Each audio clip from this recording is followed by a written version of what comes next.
नमस्कार मंडळी, लग्नानंतर होईलच प्रेम या मालिकेचे पुढील येणारे नवनवीन भाग पाहण्यासाठी आपल्या चॅनलला सबस्क्राइब करा।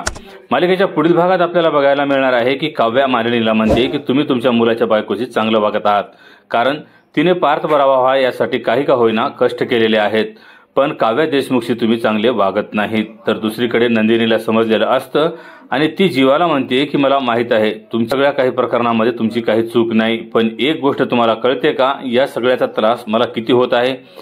जिथे 15 दिवसाची मुदत होती आता फक्त 7 दिवस राहिलेले आहेत। आता तुम्हीच सांगा, मी आता 7 दिवसात आनंद निवास कसा परत मिळवणार आहे। तर इकडे आता काव्या मालिनीला म्हणते की तुम्हाला त्या मुलाच्या तोंडून ऐकायचं होतं ना की आमचं अफेअर आहे की नाही, तर मग आता वेळ आलेलीच आहे तुम्हाला सत्य सांगायची। तर तो मुलगा कोण आहे आणि माझं त्या मुलाची अफेअर आहे की नाही, आज मी तुम्हाला सगळं सत्य सांगणार आहे। तर मालिनी काकू, हे सगळं ऐकण्याची तुमची तयारी आहे का? आणि एक गोष्ट लक्षात ठेवा, सत्य ऐकल्यानंतर मालिनी काकू पाठ फिरवायची नाही। तर मंडळी, काव्या आता मालिनीला काय सत्य सांगणार आहे आणि तिच्या या सत्य सांगण्याचा परिणाम मालिनीवर काय होणार आहे आणि या सत्यामुळे पार्थ आणि काव्यामध्ये काय पुन्हा एकदा वादळ निर्माण होणार आहे, हे आता येणाऱ्या पुढील भागामध्ये आपल्याला पाहायला मिळणार आहे।